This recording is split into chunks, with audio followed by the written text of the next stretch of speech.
Okay, hi, preschool kids worship leaders, and thanks for watching this training video to help you understand and know what to expect in kids worship going forward. So we are beginning a new cycle of the Gospel Project.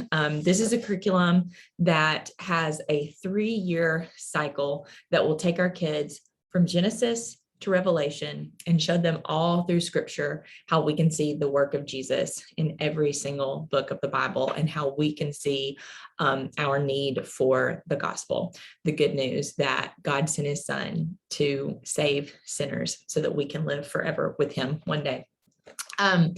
If you served in kids worship in the month of August, you participated in the lessons that were about the teachings of Jesus. This new cycle began the first Sunday in September, and because of taking a week off for COVID, we are beginning this new cycle this upcoming Sunday.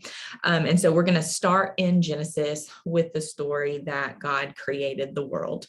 So if you're serving this Sunday, that's what you're going to be teaching. If you're serving in subsequent Sundays, you will be doing other stories from the book of Genesis, and we're just going chronologically through that.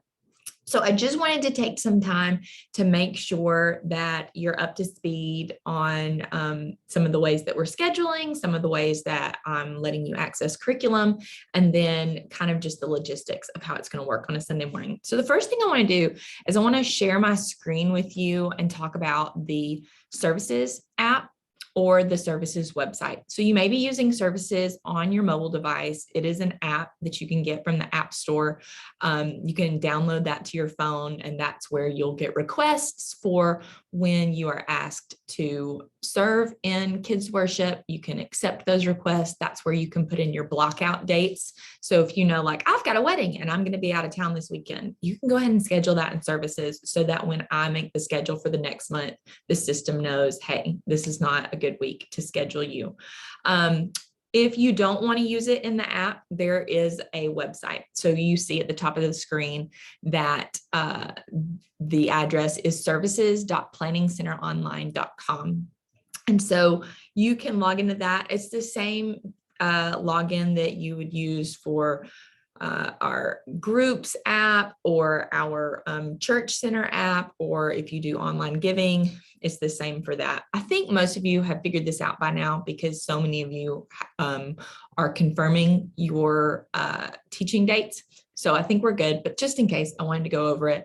And then to access your lesson, what you'll actually do is you'll go into your schedule and you see right here, it shows the date that I'm scheduled to teach. And this is just a sample. I'm actually not teaching this group this week, but you'll click on this date and it will open up this day. And then over here on the side or in the app, you'll just scroll down and you'll see where it says plan files. So y'all are preschool leaders. So you'll click on preschool and this will open up the lesson plan for you. And so now I just want to take some time to go through this and make sure that I've covered everything for you. So there will be a hard copy of this in your classroom, but of course it's good to access this during the week so that you can be prepared for your kids. So during the week, the first thing that you're going to do is you're going to download this lesson guide and open it up. When you get it, I want you to come down to the second page and just read this leader Bible study. This is kind of an adult level of the lesson that you're going to be teaching, and we'll give you a framework for how to teach it for kids. Then if you'll go ahead and scroll to the Bible story and just read the Bible story, this is what your kids are going to be hearing when they're in class.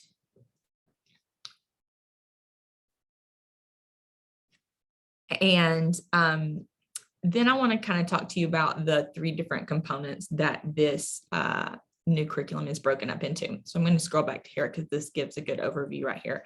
So there is a learn portion, which is basically where we are taking Bible knowledge and we are giving it to the kids. This is more direct instruction. This is more them sitting and listening or sitting and watching. Then we move on to the love portion of the lesson. So the love portion of the lesson is activities that are going to remind the kids about what is true about God. And of course, we know that when we learn more about God and about his character and about what he has done, that it stirs up in us love for him. So these are going to be hands-on activities that remind our kids about the greatness of God and hopefully stir up in them a love for him. And then the final portion of the lesson is live. And so once we've learned about God, once we have responded in love for God, that is when we in turn respond with our actions where we live for God. And so each lesson is broken up into these 3 components.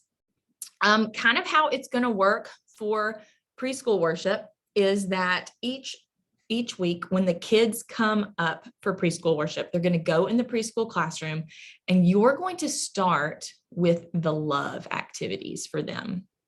So the yellow section. In the yellow section, it gives you 5 activities every week to choose from. If you're feeling super ambitious and you want to plan for all 5 and you think you'll have time to do all 5 with the kids, go for it. If you look at these and you're like, you know what, these 2 or 3 look good. These are the ones that I'm going to plan for to do with my kids. Go for that. So you'll have about 25 minutes in the classroom with your kids to do these love activities. And so through these love activities, each one has something that you can say that can prepare kids for the Bible story that they're about to hear. So this first day is about how God created the world. There's a lot of activities about the things that God created. And then the part that you say is reminding them, like, we're doing this because it reminds us that God made every animal, or we're doing this because we learned that God created all of these objects in nature. So these are some play opportunities to get the kids in the mindset of what they're going to be learning about in the lesson. After that 25 minutes where you're in the classroom with them doing these activities, I'm going to come in your classroom and I'm going to use the TV and the DVD player to take the kids through this learn section. So I'm going to greet the kids, have them come down to sit on the little dots on the carpet. We're going to do an opening worship song together that's got motions and is designed for preschoolers. Then we're going to move on to a Bible story video, which is really engaging. And I think they'll enjoy watching those each week. Then I will do a song with them that teaches them the key passage that we're memorizing for this unit. So for the next 3 weeks, we're going to be memorizing Psalm 19:1. And there is a song that goes with that because we know that music is such a powerful tool for memory. I'll go over the big picture question and answer with them. And then I'll pray with them. And just because of how this works out, I will do the missions moment with them because it also requires the TV and the DVD. So after I'm done with that, I will leave the classroom and let you have your kids back. And for the last portion of time with them until the service ends, you will do the rest of the purple or live activities with them. So gather them around the table and do review questions, take prayer requests and pray with them. And then if you've still got time left over, you can do this closing activity, or if you want to just move to free play in the room until parents come, that's totally fine. We may in the future have a point where you leaders do all of this with your kids, but because this is new, I only wanted to have you be responsible for the yellow love at the beginning of class and the purple live at the end of class. And I'm going to take care of the green for you for right now. So in the email where I sent out the link to the Zoom video, you can actually read all of this. So if you're more of like you prefer to read something than watch and listen, you can do that. And after you've had a chance to do that, feel free to message me with any questions. So after you've gone through this lesson and you've decided which activities you're going to do for yellow and which things you're going to do for Purple, go ahead and gather and prepare any lesson supplies that you're going to need.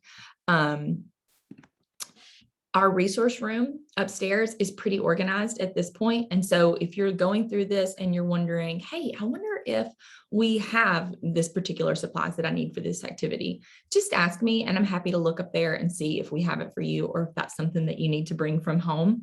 And then the final thing in preparation for your class on the week that you're teaching is I would ask that you would just pray for your preschoolers. Just pray that God would ready their hearts and that they would understand the good news about Jesus.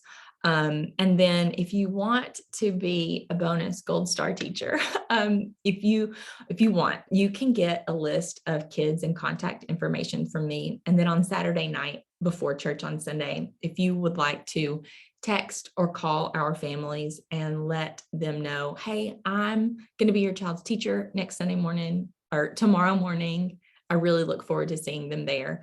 A lot of families are deciding on Saturday night if they're going to come to church in the morning or not. And so we want to encourage them to be there because we want to see their kids as much as possible. So thank you so much for being an awesome preschool leader. I appreciate you so much. And let me know if there's anything I can do to help.